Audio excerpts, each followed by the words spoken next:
અંકલેશ્વરમાં કાર ભાડે મૂકવાના બહાને છેતરપિંડી કરનાર 35 કાર માલિકો સાથે છેતરપિંડી કરનાર 4 શખ્સોને અંકલેશ્વર બી ડિવિઝન પોલીસે ઝડપી પાડ્યા હતા.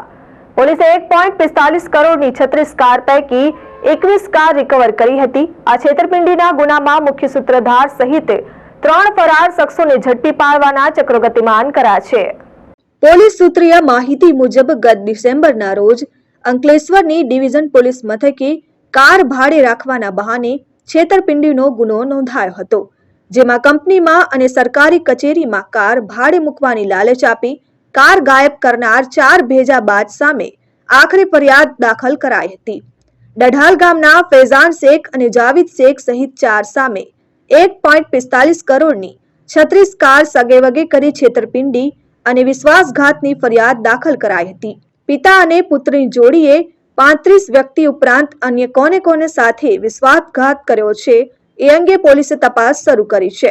બી ડિવિઝન પોલીસે 1.45 કરોડ રૂપિયાની કુલ 36 ગાડી સગેવગે કરી વિશ્વાસઘાત અને છેતરપિંડી કરી હોવાની ફૈઝાન જાવેદ હુસેન શેખ, સલીમ મંસૂરી અને ઇસ્માઇલ મોહમ્મદ ઇસરાઇલ રાયન વિરુદ્ધ ગુનો નોંધી વધુ તપાસ શરૂ કરી.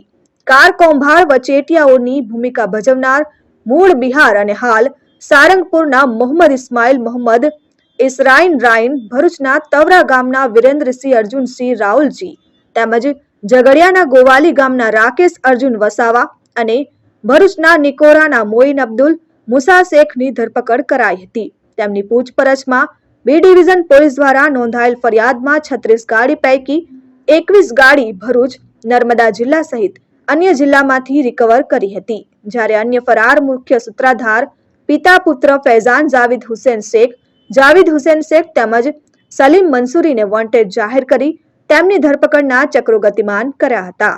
Dharmesh Patel, RN news, Ankleshwar.